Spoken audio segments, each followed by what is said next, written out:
वो पैसे दे के हमारे से नमक खरीदता है, ठीक हो गया, हम नमक उसे दे देते हैं, बाद में वो ब्रांड करे जो वो तो उसकी सरदर्द है ना, हम अपना डायरेक्ट बेच लें।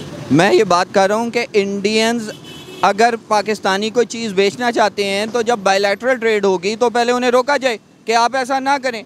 अगर आपने हमारी प्रोडक्ट्स को बेचना है तो फिर उसका ओरिजिन तो पाकिस्तान होना चाहिए ना, उसका ओरिजिन इंडिया नहीं होना चाहिए। तो इस तरह बहुत सारी ऐसे प्रोडक्ट्स हैं जो पाकिस्तान डायरेक्ट इंडिया को भी ट्रेड कर सकता है, और इंडियंस जो पाकिस्तानी ब्रांड्स प्रोडक्ट्स को बेच रहे हैं इंडियन ब्रांड्स करके, उन्हें भी हम रोक सकते हैं। वो उसी सूरत में होगा जब ये बायलैटरल हम डायलॉग्स होंगे और मिसअंडरस्टैंडिंग्स भी दूर होंगी और इक्वालिटी की बुनियाद के ऊपर आप कोई भी स्टेप लेंगे। हेलो फ्रेंड्स, आज का जो डिस्कशन है बेसिकली वो पाकिस्तान और इंडिया को लेकर है, जिसमें ये डिस्कशन है कि इंडिया में किस तरह का वेलकम दिया जाता है फॉरेनर्स को और पाकिस्तान में किस तरह का दिया जाता है।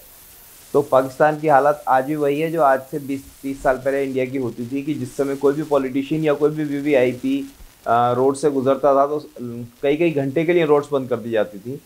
तो इंडिया तो उस सब चीज़ों से बाहर आ गया है, लेकिन पाकिस्तान की पब्लिक के लिए अभी भी वो समस्या बना हुआ है कि छोटे से छोटा ऑफिसर भी अगर जाता है तो एक घंटे के लिए पब्लिक के लिए रास्ता बंद कर दिया जाता है। और जिस तरह से इंडिया में आज की डेट में डेवलपमेंट हो रहा है उसको लेकर भी ये डिस्कशन है। तो चलिए इस वीडियो को देखते हैं और फिर वीडियो के एंड में मिलते हैं। हमारे मोहल्ले में कोई एमपी एमएनए आ जाता है ना, तो हमारे पूरे मोहल्ले वालों को जो है ना वो वक्त पड़ा होता है जनाब कि जी एमपीए साहब आ गए हैं। हम आवाम इसमें गुनाह में शामिल है। सर, हमारे टैक्सों पर पलने वाले, हमारे पैसों से प्रोटोकॉल पर चलने वाले हमें ही जो है ब्लॉक कर देते हैं, हमारी ट्रैफिक को रोक देते हैं और अपनी गाड़ी मज़े से गुजार के शाना तरीके से ले जा रहे होते हैं। और हम लोग खड़े होते हैं कि भाई अभी ट्रैफिक खुलेगी, वीआईपी मूवमेंट चल रही है, अभी ट्रैफिक खुलेगी तो हम गुजरेंगे। और अब आप देखें इंडिया में, आप देखें नरेंद्र मोदी के साथ मेरा ख्याल है इतना प्रोटोकॉल नहीं होता।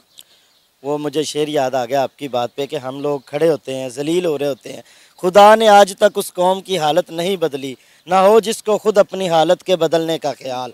ठीक है ना, ये कौम को चाहिए, ये कौम निकले। अब इमरान खान का साथ दें ना, अभी इमरान खान के लिए निकले ना, ये कौम निकले, इंशाल्लाह इंसाफ भी होगा और इनके प्रोटोकॉल भी ख़त्म होंगे और आवाम को जो सहूलियात हैं वो भी मिलेंगी। आप गुलाम बन के करेंगे तो कभी भी कुछ नहीं होगा। कैसे ये जो सा चीज़ है, जो विजन है, हम लोगों तक और गवर्नमेंट तक पहुंचा सकते हैं कि भाई जो भी इश्यूज है टेबल पे बैठ के सॉल्व करो। हमने 3 जंगें भी कर ली, 4 जंगें कर ली, फ़ायदा कुछ नहीं हुआ, नुकसान हुआ, नफरतें बढ़ी।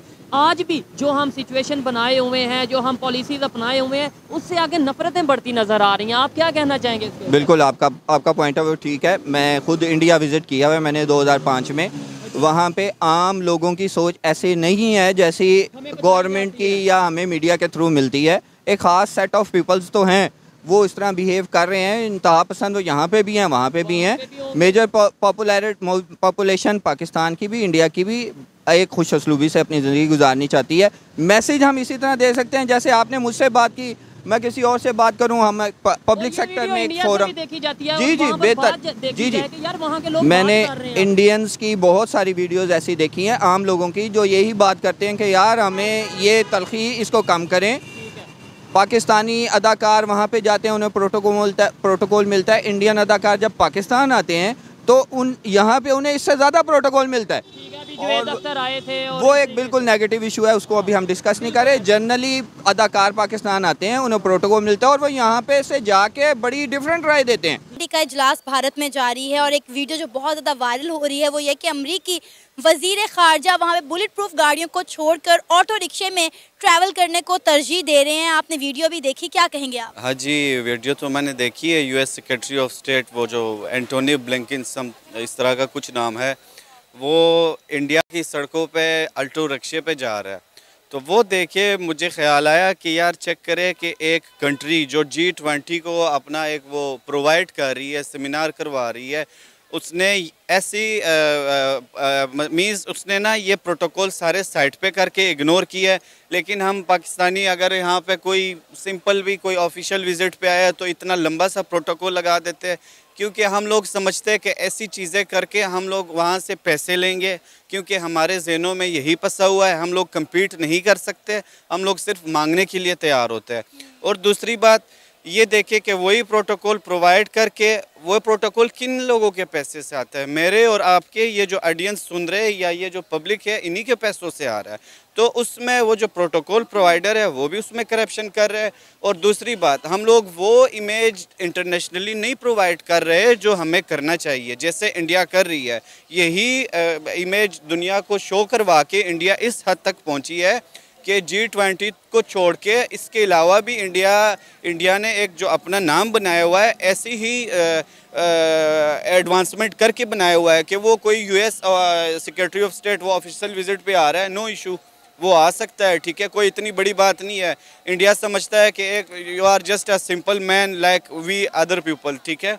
100% गारंटी से कह सकता हूँ कि पाकिस्तान की पब्लिक, मैं इधर सर्वे कर लूँ कि पाकिस्तान की पब्लिक नफरत इंडिया से या इंडिया के लोगों से नहीं करती, लेकिन कुछ एक दो चीज़ें हमारे माइंड में बैठा दी गई हैं जी, बहुत जुल्म हो रहा है मुसलमानों पे, बहुत गलत हो रहा है, वो चाहे हो रहा है या नहीं हो रहा, उन चीज़ों को लेके वो भी ये भी एक रियलिटी तो है। मैं विटनेस हूँ इसका। आप इंडिया गए? हाँ, मैं सिलसिले में इंडिया गए। मैं तो ट्रैवलिंग, ये पाकिस्तान इंडिया मैचेस हो रहे थे तो क्रिकेट वीज़ा का मुशर्रफ के ज़माने में 5 में आप एज ए मुस्लिम जब लोगों को पता चला, आपके साथ कैसा ट्रीट किया? नहीं, वो एक डिफरेंट है, लेकिन जो वहाँ पे इंडियन मुस्लिम्स हैं उनके साथ डिफरेंट। मैं आपको एक फॉर एग्जांपल बताता हूँ।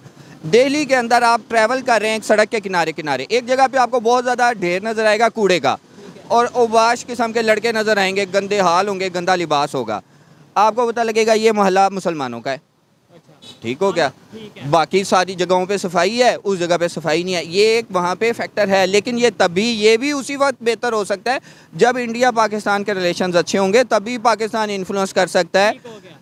चाइना के अंदर भी इसी तरह मुसलमानों के मामलात हैं, वहाँ पे भी आपके रिलेशन अच्छे होंगे। जी, चाइना में जो मुसलमानों की हालत है। दूसरे नंबर पे आपने जो दिल्ली की बात की है, आपने कभी सिंध का विजिट किया? नहीं, यहाँ पे हिंदू कम्युनिटी रहती है। नहीं, मैंने विजिट किया। वहाँ पे आपने बोला ना कि दिल्ली में शायद मस्जिद के बाहर लड़के खड़े होते हैं, ये वो तो यहाँ लाहौर में भी खड़े होते हैं, लेकिन सिंध में वहाँ पर मंदिर गिरा दिए जाते हैं, वहाँ पर उन्हें आज़ादी नहीं है। और सेकेंडली, अगर क्रिश्चियन कम्युनिटी की पाकिस्तान में बात करें, हम तो क्रिश्चियन कम्युनिटी को जा भी वो देते हैं, कोई कूड़ा उठाने वाली, कोई खाब रोब की या इस तरीके से, फिर यहाँ पे भी इसका मतलब है मिनॉरिटी। सिंध में जो है ना मामला, वो बिल्कुल आपने बजा का है, ऐसा ही है, वहाँ पे मिनॉरिटीज़ के पास कोई राइट्स नहीं है। तो मैं समझता हूँ कि ऐसे कोई प्रोटोकॉल करने की ज़रूरत नहीं है। और दूसरी बात यह है कि we should compete not to beg. Sir, आप ये बात देखें कि इंडिया वो मुल्क जिसको हम यहाँ पर खड़े होकर बड़ी बड़ी बातें करते हैं, हमारी गवर्नमेंट उन्हें तनकीद करती है, आज उनके लिए एक बहुत बड़ी कामयाबी का दिन है कि G20 का इतना बड़ा सबमिट जो है वो सिर्फ वहाँ ना सिर्फ होस्ट हो रहा है, बल्कि यकीन करें वहाँ पर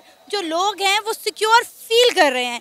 इसलिए तो वो बगैर किसी कंसर्न के इस तरह ऑटो रिक्शे में सरेआम फिर रहे हैं। और सबसे इंटरेस्टिंग बात आपको पता है क्या है कि जो ऑटो रिक्शा है वो मोदी सरकार की जानिब से उन्हें नहीं दिया गया, या इंडियन गवर्नमेंट की जानिब से नहीं दिया गया, या अमेरिकी सफारत खार का अपना पर्सनल रिक्शा है दिल्ली में। क्योंकि जैसे इंडियन गवर्नमेंट्स ने अपने कंट्री के अंदर जो सिचुएशन जितनी सिक्योर की हुई है, हर बंदा समझता है कि इस कंट्री में इन्वेस्ट करके मेरे लिए कोई रिस्की काम नहीं है। अब देखिए यहाँ पे पाकिस्तान में, और अब जैसे हम लाहौर में है, तो यहाँ पे कोई फॉरेन इन्वेस्टर क्यों यहाँ पे आके इन्वेस्ट करेगा। जैसे हमारे पॉलिटिकल हालात चल रहे हैं, जैसे बाकी सिनेरियोज़ है, कितनी मुश्किलात है, कितनी डिफ़िकल्टीज़ है। एक बंदा 5 रुपये कहीं पे इन्वेस्ट करने से पहले कोई 500 दफ़ा सोचता है। तो इस वजह से वो जो US वाले हैं जिन्होंने अपना रिक्शा लिया हुआ है और वहाँ पे वो कर रहे हैं, तो वो इसी वजह से हो रहा है। क्योंकि रिक्शा तो बहुत छोटी चीज़ है, छोटी चीज़ है, क्योंकि इसी वजह से जहाँ पे सिक्योरिटी होगी तो वहाँ पे लोग इन्वेस्टमेंट करेंगे। अब और भी बहुत बड़ी बड़ी इन्वेस्टमेंट्स हो रही हैं, इन्वेस्टमेंट हो रही है, ठीक है। आगे से जितने वो टॉप पे जा रहे हैं वो इसी वजह से जा रहे हैं कि उन्होंने एक ऐसा एनवायरनमेंट प्रोवाइड किया हुआ है कि पूरी दुनिया से लोग आ सकते हैं, इन्वेस्टमेंट कर सकते हैं, जबकि हमारे यहाँ कौन आएगा। तो इसलिए हमारे मुल्क के जो हालात है वो रोज़ बरोज़ डाउन होते जा रहे हैं, और मुल्क तो एक समझे अप्रोक्सीमेटली डिफ़ॉल्ट हो गया है। तो यही सारी रीजंस है। हमारे यहाँ जब भी कोई डेलीगेशन आता है, हम इसको इतना ज़्यादा प्रोटोकॉल देते हैं, समझ से बालातर है कि आवाम के लिए मुश्किलात खड़ी हो जाती हैं। ना सिर्फ आवाम के लिए मुश्किलात खड़ी होती है, बल्कि आने वाला बंदा जो होता है वो भी खौफ और हरास से मुब्तला हो जाता है कि पता नहीं क्या वजह है, मुझे बंदर की तरह पिंजरे में बंद करके क्यों ले जाया जा रहा है, आगे पीछे इतनी गाड़ियाँ क्यों चल रही हैं मेरे। और इसी वजह से, इतनी ज़्यादा सिक्योरिटी की वजह से जब हादसा हो जाता है तो हम पे सवारियाँ निशान बन जाता है। कितनी ज़्यादा सिक्योरिटी के अंदर भी ये कुछ हो गया। तो आपने देखा ये किस तरह का डिस्कशन था। आई एम श्योर आपको बहुत अच्छा लगा होगा। सो अगर आपने चैनल को सब्सक्राइब नहीं किया है तो चैनल को सब्सक्राइब करें और इस वीडियो के बारे में आप अपनी ओपिनियन कमेंट बॉक्स में दें। Thank you very much, bye bye.